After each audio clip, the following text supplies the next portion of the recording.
नमस्ते साथीहरू। हिजो मैले फेसबुक लाइभमा यहाँहरूलाई भनेको थिएँ कि म यो लिपुलेक, लिम्पियाधुरा र कालापानीको विषयमा लगातार रूपमा केही समयसम्म यो विषयमा आफ्नो धारणाहरू राख्नेछु र मैले गरेका अध्ययनका कुराहरूलाई पनि म तपाईहरु समक्ष राख्नेछु भनेर मैले भनेको थिएँ। र हिजोको फेसबुक लाइभमा धेरै कुराहरू, धेरै प्रश्नहरू पनि सोधिएका छन्। ती सबै प्रश्नहरूको जवाफ म अझै दिन सक्दिनँ होला, तर कतिपय प्रश्नहरूको जवाफ म निश्चित रूपमा दिनेछु। आजको मुख्य विषय चाहिँ लिपुलेक, लिम्पियाधुरा र कालापानीको इस्युमा नेपालका तथ्यहरूले, नेपालका प्रमाणहरू कति मजबुत छन्, अर्थात् नेपालको सशक्त पक्ष के छ र नेपालका कमजोरी पक्षहरू के छन्। किनकि हामीले आफ्ना सबल पक्षहरूको मात्रै कुरा गरेर आफ्ना कमजोरीहरूको बारेमा हामीले कुरा गरेनौँ, त्यसप्रति हामी सचेत र सावधान हुन सकेनौँ भने हामीले भोलि एउटा राम्रो स्ट्राटेजी बनाउन सक्दैनौँ। त्यो कारणले गर्दाखेरि पनि म आज दुईटै पक्षहरूको बारेमा मलाई लागेका धारणाहरू म राख्नेछु र भोलिदेखि म मूलतः अन्तर्राष्ट्रिय कानुनको विषय लिएर छलफल गर्नेछु। र आजलाई हामीले यसका मूलभूत पहिला म सबल पक्षहरू के रहे त नेपालको पक्षमा, नेपालको दृष्टिकोणले लिपुलेक, कालापानी र लिम्पियाधुराको इस्युमा हाम्रा सबल पक्षहरू, हाम्रा राम्रा पक्षहरू के छन् भन्ने विषयमा म छोटकरीमा म चर्चा गर्छु।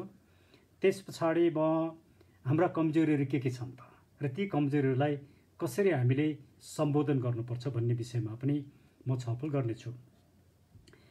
हाम्रा सबल पक्षहरूलाई हेर्दाखेरि सबभन्दा पहिला चाहिँ हाम्रो ऐतिहासिक तथ्य, जुन विषयमा मैले हिजो छोटकरीमा मैले जानकारी राखेँ, त्यो ऐतिहासिक तथ्यलाई हेर्दाखेरि नेपालसँग भएका म्यापहरू या नेपाल र भारतको विषयमा निस्केका म्यापहरू, यो म्यापहरूले नै के देखाउँछ भने काली नदीको स्रोत चाहिँ लिपुलेक होइन र कालापानीको क्षेत्रबाट एउटा आर्टिफिसियल पोखरी बनाएर भारतले बगाएको सानो कुलोलाई पनि काली नदी भनिँदैन र काली नदी चाहिँ लिम्पियाधुराबाट नै त्यो निस्किएको छ। त्यसको स्रोत, त्यसको मुहान लिम्पियाधुरा हो र लिम्पियाधुराबाट निस्केको नदी नै काली नदी हो भन्ने विषयमा हाम्रा ऐतिहासिक तथ्यहरूले, म्यापहरूले प्रमाणित गर्दछन् भन्ने कुरा मैले हिजो यहाँहरूलाई राखेँ। त्यो एउटा हाम्रो सबल पक्ष हो। दोस्रो सबल पक्ष हाम्रो के हो भनेदेखि हाम्रो र भारतको बिचमा भएका जुन सन्धिहरू छन्, विभिन्न सन्धिहरू छन्, ती विभिन्न सन्धिहरूले पनि काली नदीको बारेमा स्पष्ट रूपमा किटान गरेका छन्। तर एउटा कमजोरी जसको विषयमा म पछाडि चर्चा गर्नेछु, लिम्पियाधुराको बारेमा हाम्रा ती सन्धिहरूले उल्लेख गरेका छैनन्। त्यसैले गर्दाखेरि यदि ती सन्धिहरूमा नै र ती म्यापमा नै लिम्पियाधुरा यहाँनिर छ भन्ने कुरा स्पष्ट रूपमा भनिदिएको र कालीको स्रोत लिम्पियाधुरा नै हो भनेर किटान गरिदिएको भएदेखि हामीलाई एकदमै सजिलो हुन्थ्यो। अहिलेको यो विवादमा हामीलाई धेरै समस्या नै हुँदैन थियो। त्यसैले लिम्पियाधुराबाट काली नदीको बगेको छ, काली नदी चाहिँ लिम्पियाधुरा मुहान, लिम्पियाधुरा चाहिँ काली नदीको मुहान हो भन्ने कुरो प्रमाणित गर्नका लागि हिजो मैले यहाँहरू समक्ष राखेका तथ्यहरू र विभिन्न विषयका विद्वानहरू, खास गरिकन भूगर्भविद, सीमाविद, जलविद, नदीविदहरूका विभिन्न तर्क र उहाँहरूका प्रमाणहरूले हामीलाई सहयोग गर्छ। त्यो हाम्रो राम्रो पक्ष हो। सँगसँगै अर्को हाम्रो राम्रो पक्ष के छ भने हामीले 2012 जस्तो लाग्छ मलाई, 2012 होइन, 2019, 1962 मा जब कालापानीमा भारतीय सेनाहरू, खास गरिकन त्यसबेला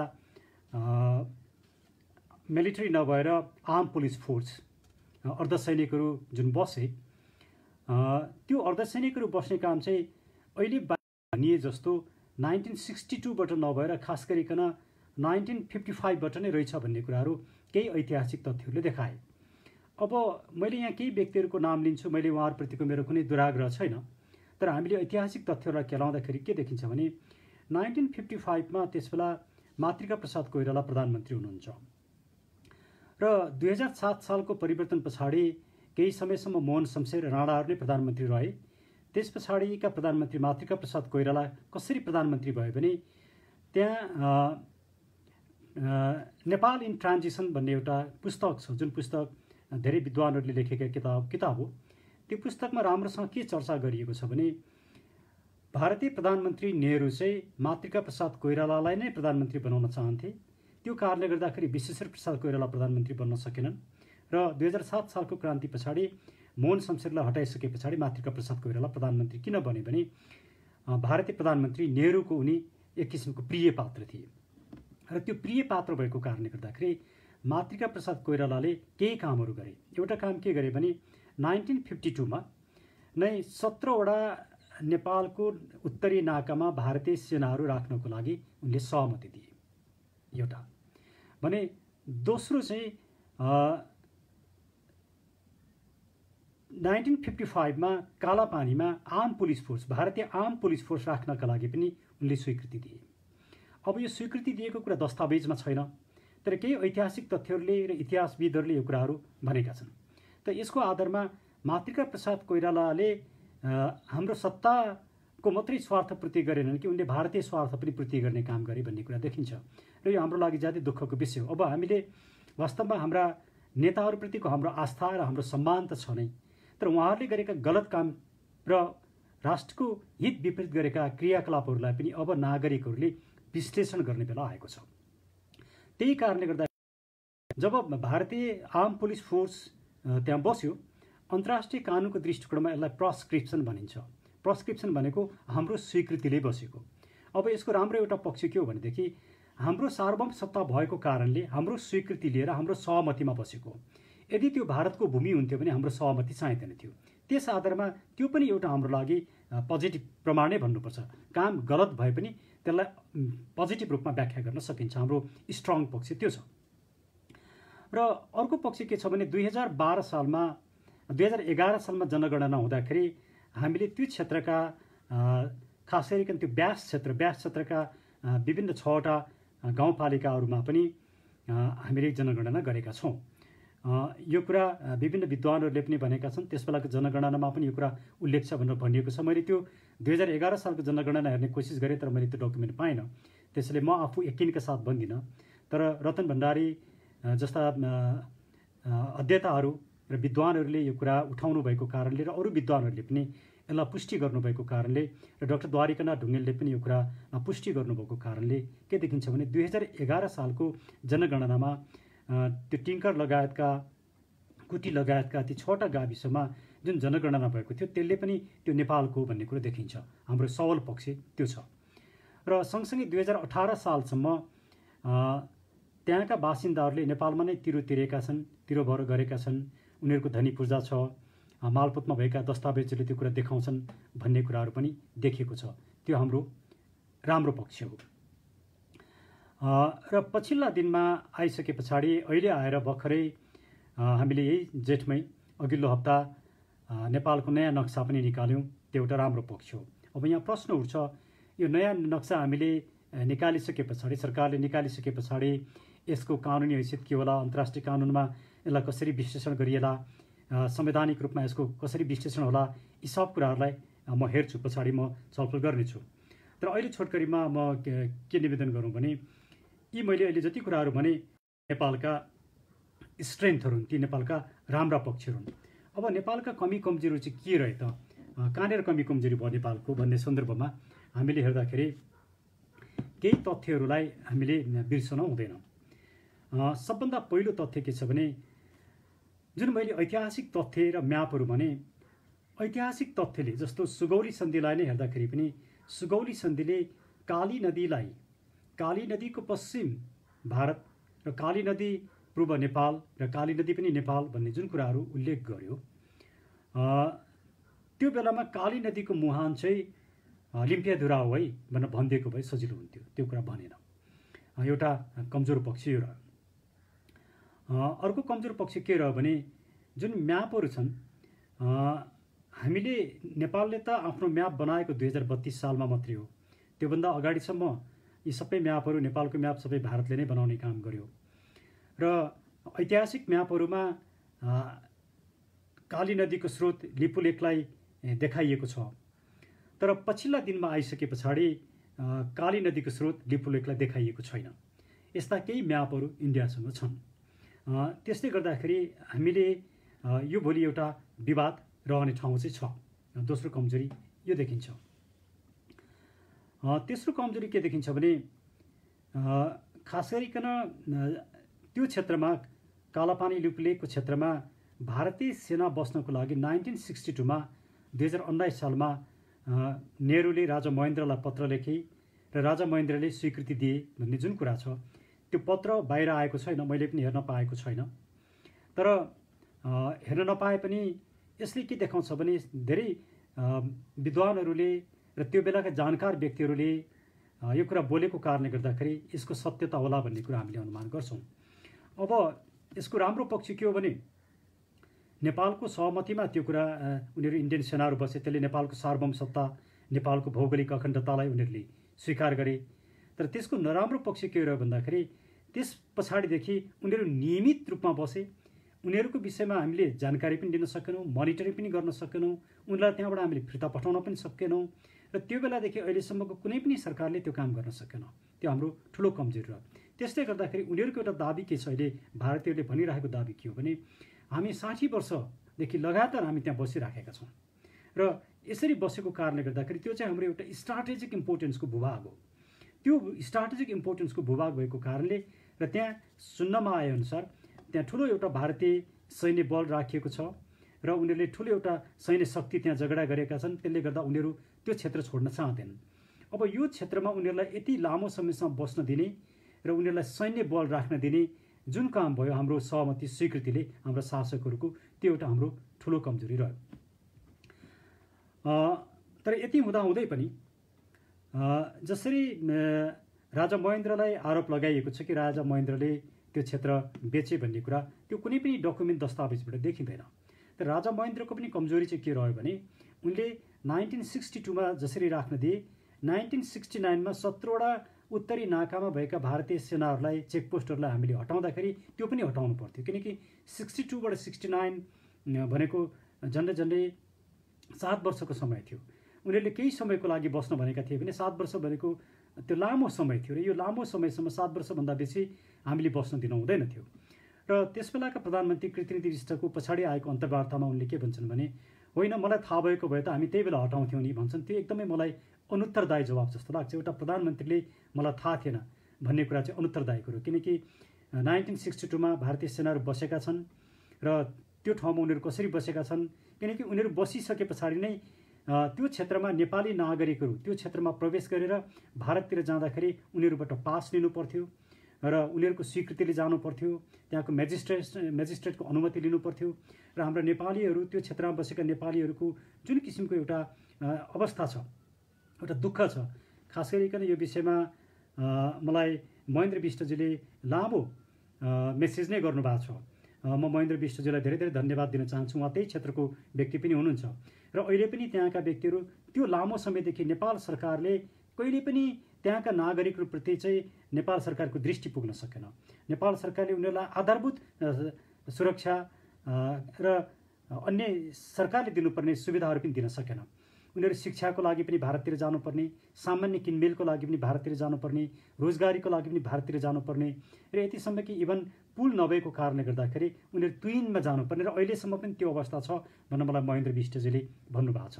र त्यहाँको जुन दयनीय अवस्था छ, त्यो अवस्थाप्रति नेपाल सरकार, कुनै पनि शासकहरू कहिले पनि चासो राखेनन्। त्यो चाहिँ ज्यादै दुःखको विषय छ र अहिले पनि त्यहाँका नागरिकहरूले दुःख पाएका छन् भन्ने कुरा रतन भण्डारीजीको अन्तर्वार्ताबाट पनि देखिन्छ र कोबाट पनि त्यो कुरा पुष्टि हुन्छ। अब यस्तो अवस्थामा भारतले एउटा के कुरा दाबी गर्न सक्छ भने लामो समयदेखि हामीले त्यो क्षेत्र चाहिँ हामीले ओगटिराखेको र नेपाल सरकारको कुनै पनि दाबी नभएको, नेपाल सरकारले हामीलाई जाऊ भनेर कहिले नभनेको, हामीलाई त्यहाँबाट नहटाएको कारणले गर्दाखेरि हाम्रो त्यहाँको अकुपेसनलाई, हामीले जुन त्यो भूभाग ओगटेका छौँ त्यो भूभागलाई चाहिँ स्वीकारेको हो भन्ने एउटा भारतको दाबी रहन्छ। यो विषयमा म आज धेरै अन्तर्राष्ट्रिय मुद्दाहरूमा जान्न, तर दुईवटा केसेसहरू म राख्छु। तर यो दुईवटा केस राख्नुभन्दा अगाडि म अरू हाम्रा कमजोरी के रहे त्यो कुरामा पनि म आउँछु। हाम्रो सबभन्दा ठुलो कमजोरी चाहिँ 2032 सालमा जब हामीले नक्सा निकाल्यौँ, नेपालले पहिलोचोटि नेपालको नक्सा आफैले नक्सा निकालेको चाहिँ 2032 सालमा। र 2032 सालमा नक्सा निकाल्दाखेरि हामीले अहिलेको जुन नेपालको केही समय अगाडि निकालेको नक्साभन्दा अगाडिसम्म हामीले जुन नक्सा प्रयोग गरिरहेका थियौँ, अर्थात् त्यो क्षेत्र हाम्रो नक्सामा थिएन। हाम्रो नक्सामा लिपुलेक, कालापानी र लिम्पियाधुरा नभएको नक्सा 2032 सालमा निकालियो। अब यहाँनिर एउटा ठुलो प्रश्न उठ्छ, किन 2032 सालमा यो गल्ती गरियो? यो गल्ती त्यो बेलाका जो शासकहरू थिए ती शासकहरूले किन गरे? यसमा प्रश्न उठ्छ कि हो, राजा महेन्द्र राष्ट्रवादी राजा हुन्, राष्ट्रवादी नेता हुन्, त्यसमा मेरो कुनै आपत्ति र विवाद छैन। तर राजा महेन्द्र त्यो बेला नक्सा निकाल्नका लागि स्वीकृति दिए, या राजाको कुनै भूमिका किन रहेन, या रह्यो भने किन, यदि राजालाई गुमराहमा राखिएको भने किन गुमराहमा राख्यो? यो विषयमा चाहिँ अब रिसर्च गर्न जरुरी छ। किनकि 2032 सालमा नेपाल सरकारले नै गलत नक्सा निकालिसके पछाडि भोलि हामी त्यो नक्साका आधारमा भारतीयहरूले के भन्न सक्छन् भने तिमीहरूले त यो नक्सा निकालेका हो नि, तिमीहरूको नक्सा तिमीहरूले स्वीकार गरेको भूभाग त यो हो नि भनेर उनीहरूले दाबी गर्न सक्छन्। यो अर्को एउटा हाम्रो कमजोरी रहेको छ। तर मानौँ यी कमजोरी चाहिँ खास गरिकन 2046 साल पछाडि हाम्रा ठुला कमजोरीहरू रहे। त्योभन्दा अगाडिको सत्ता र शासन व्यवस्था त निरङ्कुश थियो। हामी त निरङ्कुश शासन व्यवस्थाका विरुद्धमा लड्यौँ, त्यसलाई हामीले अन्त्य गऱ्यौँ। त्यो अलोकतान्त्रिक थियो, त्यसका थुप्रै कमी कमजोरी थिए। तर 2046 सालमा लोकतन्त्र आइसके पछाडि लोकतन्त्रले त आफ्नो भूभाग बचाउनु पर्यो, आफ्नो नागरिकको सुरक्षा गर्नु पर्यो, आफ्नो मुलुकको हितमा काम गर्न सक्नु पर्थ्यो। अब 1990 पछाडि 2046 सालका घटनाहरूलाई हेर्ने हो भने 2046 साल पछाडि तत्कालै नेपालका प्रधानमन्त्री केही समय पछाडि 2-3 वर्षभित्रमै भारतको भ्रमणमा गएका छन् गिरिजाप्रसाद कोइराला। र गिरिजाप्रसाद कोइराला भारतको भ्रमणमा जाँदाखेरि उनले महाकाली सन्धि गरे र त्यो महाकाली भयो। हाम्रै मित्र नेपालका लागि नेपालीका अभियन्ता बालकृष्ण नेउपानेजीले सर्वोच्च अदालतमा मुद्दा लिएर जानुभयो र त्यो महाकाली सन्धि चाहिँ अदालतबाट जुन विवादास्पद बन्यो त्यस पछाडि त्यो पारित हुन सकेन। तर जब शेरबहादुर देउपा प्रधानमन्त्री भए, शेरबहादुर देउपा प्रधानमन्त्री भइसके पछाडि शेरबहादुर देउपाले एउटा प्याकेजकै रूपमा महाकालीको विषयमा, टनकपुरको बारेमा लगायत शारदाको विषयमा एउटा प्याकेज ट्रिटी गरे। र त्यो प्याकेज ट्रिटीमा के भनियो भने सबभन्दा महत्त्वपूर्ण पक्ष नै छ, हाम्रो सबभन्दा ठुलो कमजोरी यहीँनिर छ। त्यहाँनिर भनिएको कुरा के छ भने महाकाली नदीका धेरैजसो महाकाली नदीको नेपाल भारतको सीमा नदी हो। महाकाली नदी धेरैजसो भागमा नेपाल भारतको सीमा नदी हो, धेरैजसो भागमा। अब धेरैजसो भागमा सीमा नदी हो भने केही भागमा त सीमा नदी होइन रहेछ भन्ने कुरा यसले एउटा लिखित रूपमा, किनकि भारतसँग भएको हाम्रो सम्झौता हो यो। 1996 मा 2052 सालमा त्यसबेलाका प्रधानमन्त्री शेरबहादुर देउवा र यो सन्धि 2053 सालमा पार्लिमेन्टबाट हामीले यसलाई र्याटिफाई गर्यौँ। र र्याटिफाई गर्दाखेरि त्यो बेलाको समिति बनेका छन्, विभिन्न समिति, त्यसमध्ये एउटा नेतृत्व खड्गप्रसादले गर्नुभएको छ।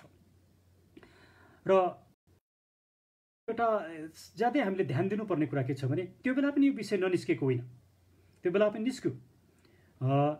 यो लिम्पियाधुराबाट नै काली नदी आउँछ, यो विषयलाई यसरी अस्पष्ट रूपमा राख्नु हुँदैन, भोलि यसले समस्या हुन्छ भन्ने कुरा निस्क्यो। निस्किसके पछाडि खड्गप्रसाद ओली लगायत सत्ता र प्रतिपक्ष दुइटै मिलेर के भने संसदमा सङ्कल्प प्रस्ताव पेश गरौँ र सङ्कल्प प्रस्तावमा चाहिँ हामीले महाकाली नदीको सिमानाको बारेमा बोलौँ भनेर भनियो। सरी, मेरो नेटमा प्रब्लम भएको थियो। सङ्कल्पमा यी कुरा राखौँ भनेर भनियो। अब यहाँनिर मैले यहाँहरूलाई बताउनु पर्ने कुरा के छ भने सङ्कल्प प्रस्ताव भनेको कुनै कानुन होइन। सङ्कल्प प्रस्ताव भनेको संसदले कुनै विषयमा गर्ने संसदको एउटा धारणा बनाउने हो र त्यो नेपाली संसदले बनाएको धारणा अन्तर्राष्ट्रिय कानुन होइन। इन्टरनेसनल ट्रिटीको त्यो पार्ट पनि हुन सक्दैन, त्यो अङ्ग पनि हुन सक्दैन। त्यसैले सङ्कल्प प्रस्तावमा जेसुकै कुरा राखेर पनि त्यसले महाकाली सन्धिलाई न परिमार्जन गर्न सक्छ न परिवर्तन गर्न नै सक्छ। त्यसैले त्यही बेला उहाँहरूले नेपाली नागरिकहरूलाई छल्ने काम गर्नुभयो, ढाँट्ने काम गर्नुभयो। र त्यो बेला अहिलेका वर्तमान सम्माननीय प्रधानमन्त्री खड्गप्रसाद ओलीले के भन्नुभयो भने महाकाली सन्धि हामीले पास गरिसके पछाडि नेपाललाई प्रत्येक वर्ष खरबौँ रुपैयाँ आउँछ र नेपालको अर्थतन्त्र चाहिँ कहाँबाट कहाँ पुग्छ र नेपालीहरूको मुहार नै परिवर्तन हुन्छ, मुलुकको मुहारै परिवर्तन हुन्छ। तर आजसम्म केही पनि भएन। त्यो बेला यो नेपाली नागरिकलाई यो आश्वासन दिएर त्यो सन्धि पारित गराउने हालका प्रधानमन्त्री खड्गप्रसाद ओलीले कुनै जिम्मेवारी लिनुपर्छ कि पर्दैन? हो, राष्ट्रियताको सवालमा हामी सबै एक ठाउँ छौँ। हामी सरकारको विरुद्धमा उत्रिँदैनौँ, हामी कसैको पनि विरोध गर्दैनौँ, किनकि राष्ट्रियता सरकारको कुनै दलको मात्र होइन, सिङ्गो नेपाली नागरिकको, यसमा विवाद छैन। तर हिजो उहाँहरूले राष्ट्रियतामाथि गरेका घात र प्रतिघातको प्रश्न अब हामीले उठाउने कि नउठाउने? निश्चित रूपमा हामीले उठाउनु पर्दछ। त्यसैले अब हामी सबैले के सोध्नु पर्दछ भने खड्गप्रसाद ओलीजीलाई र शेरबहादुरजीलाई कि शेरबहादुरजीले त्यसबेला जुन किसिमका आश्वासन दिनुभएको छ र त्यसबेलाका जलस्रोत मन्त्री, त्यसबेलाका परराष्ट्र मन्त्रीहरूले जुन किसिमका आश्वासन दिनुभएको छ, किन त्यो कुरा आज भएन? एक, हामीले यो प्रश्न सोध्नुपर्छ। दोस्रो कुरा, महाकाली सन्धि गर्दाखेरि तपाईँहरूले किन महाकाली सन्धिको मुहान यो हो र यो ठाउँबाट महाकाली नदी उत्पत्ति हुन्छ र लिम्पियाधुरा महाकाली नदीको उत्पत्तिको उद्गम स्थल हो भनेर किन भन्नु भएन? अब यो कुरा उहाँहरूलाई थाहा नभएर होइन। 2053 सालमा महाकाली सन्धि चाहिँ संसदबाट पारित भइसके पछाडि 2056 सालमा खड्गप्रसाद ओली हालका प्रधानमन्त्रीले अन्तर्वार्ता दिनुभएको छ र त्यो अन्तर्वार्तामा उहाँले के भन्नुभएको छ भने महाकाली नदीको स्रोत चाहिँ लिम्पियाधुरा हो भन्नुभएको छ। सन्धि पारित गर्ने, सन्धिमा चाहिँ यो कुरा उल्लेख नगर्ने अनि खालि नागरिकहरूलाई ढाँट्न छल्नका लागि 3 वर्ष पछाडि चाहिँ लिम्पियाधुरा हो भनेर बोल्ने, त्यसको के अर्थ हुन्छ? या उहाँहरू खालि नागरिकहरूलाई एउटा मत लिनका लागि, नागरिकहरूलाई छल्नका लागि र आफू चाहिँ एउटा राष्ट्रवादी हुँ भन्ने त्यो एउटा भ्रम दिनका लागि मात्रै यस्ता कुराहरू गरिरहनु भएको छ भन्ने उहाँहरूको इतिहासले देखाउँछ। त्यसैले महाकाली सन्धिमा जुन कुरा लेखिएको छ त्यो हाम्रो लागि एउटा ठुलो कमजोरीको रूपमा रहेको छ। त्यो त भयो। त्योभन्दा पनि अरू कमजोरी के रह्यो भने जब मैले यो कुरा म पछिल्ला दिनमा म यो कुरालाई राख्नेछु कि नेपालमा भएका राजनैतिक परिवर्तन र भारतसँगको हाम्रो सम्बन्ध कस्तो छ भन्ने पनि मेरो यो 7 दिन मध्येमा म कुनै एक दिनमा बोल्नेछु।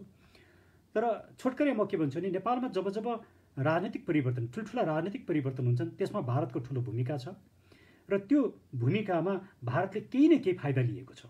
जस्तो मैले अघि 2007 सालको परिवर्तन पछाडि मातृका प्रसाद कोइरालालाई प्रधानमन्त्री बनाएर भारतले के लियो भन्ने कुराहरू भने 2062-63 को जुन आन्दोलन भयो यो आन्दोलनको विषयमा भारतमा नै 12 बुँदे सहमति गरियो र 12 बुँदे सहमति गर्दाखेरि त्यही समयमा भारतले एउटा के निर्णय गर्छ भने लिपुलेक क्षेत्र हुँदै, लिपुलेक पास हुँदै तिब्बतको मानसरोवरसम्म पुग्ने बाटो बनाउने भन्ने निर्णय गरिन्छ। हो, नेपालले सहमति जनाएको, नेपालका 7 दलका नेताहरूले सहमति जनाएको, स्वीकृति दिएको कहीँ पनि दस्तावेज छैन। तर जब म 12 बुँदे गराइदिन्छु, 12 बुँदेमा मेरो समर्थन हुन्छ र 12 बुँदेका म राजनीतिक परिवर्तन जब भारतले भन्छ, भारतले नलिकन यो काम गरेको 12 बुँदेको ग्राउन्डमा, 12 बुँदेको पृष्ठभूमिमा भारतले यो मिच्ने काम गरेको छ र मौन सम्मति जनाएका छन्। यसको जवाफ अब यी नेताहरूले दिनै पर्दछ। र सँगसँगै 2008बाट त भारतले त्यो क्षेत्रमा बाटो बनाउन नै सुरु गर्यो र 80 किलोमिटर लामो बाटो बनायो। 5 किलोमिटर बाँकी छ।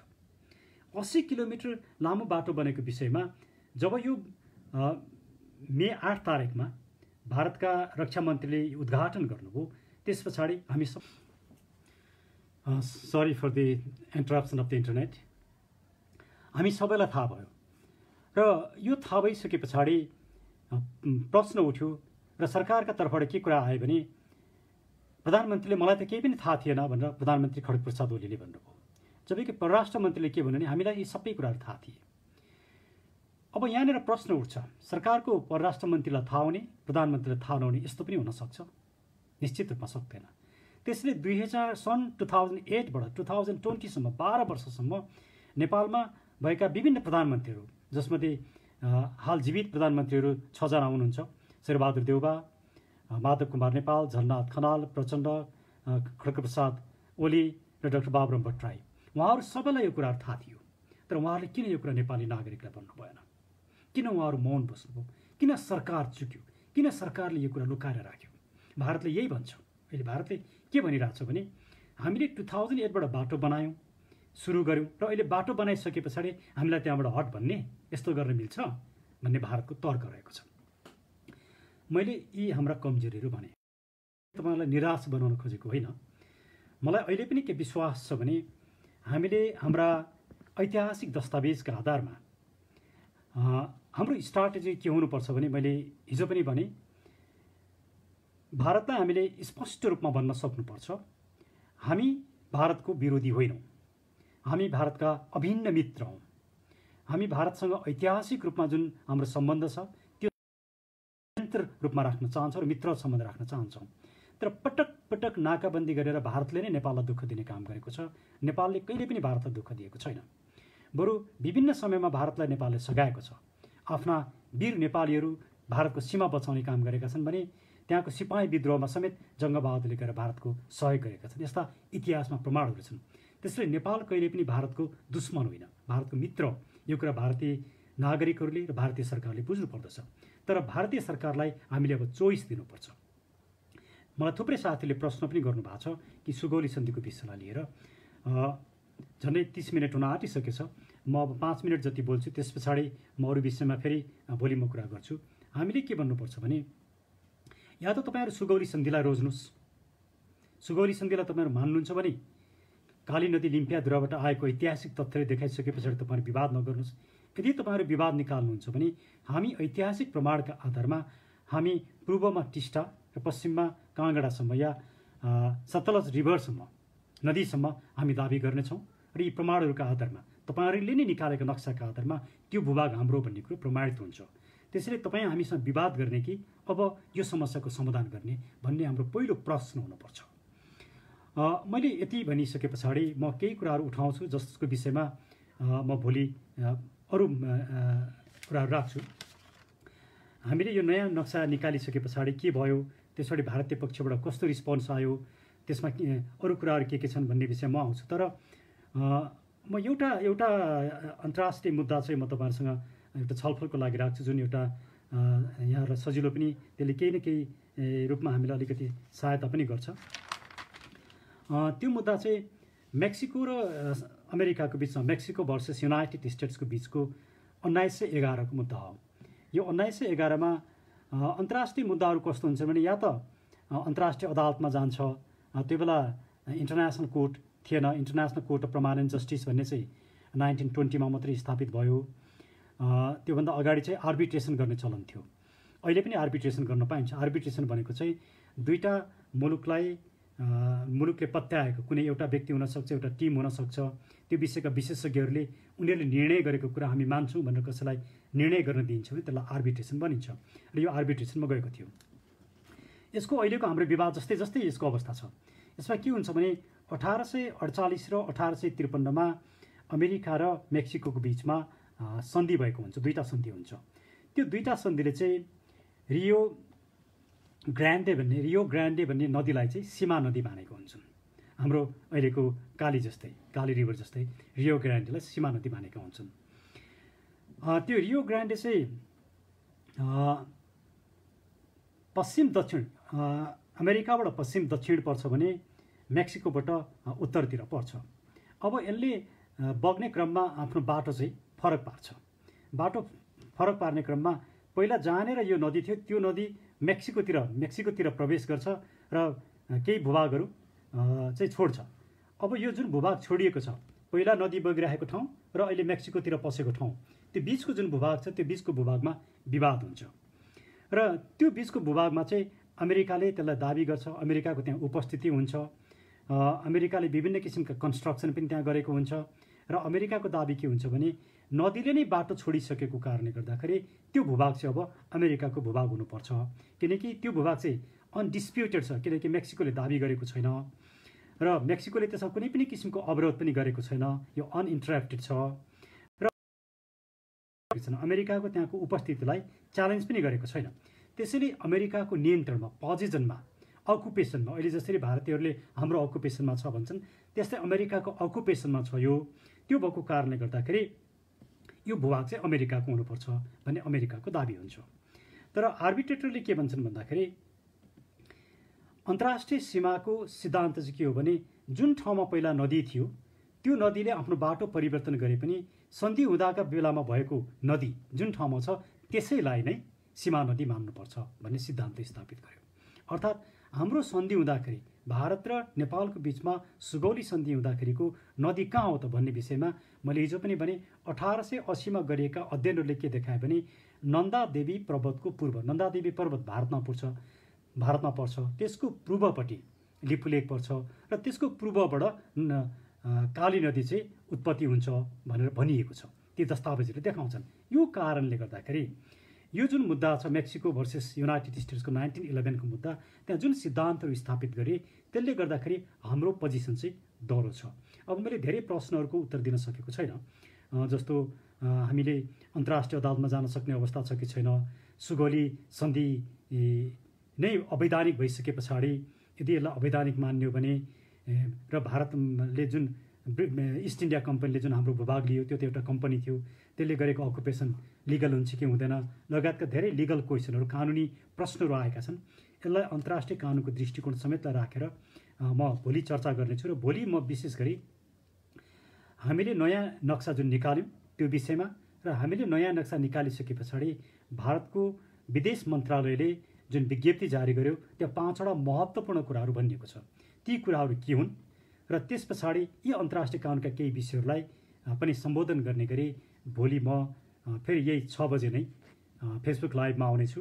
तपाईँहरूका प्रश्न छन् भनेदेखि मलाई मेसेज गरिदिनु भए पनि हुन्छ र मलाई कमेन्टमा राखिदिनु भए पनि हुन्छ, म ती प्रश्नहरू हेर्नेछु।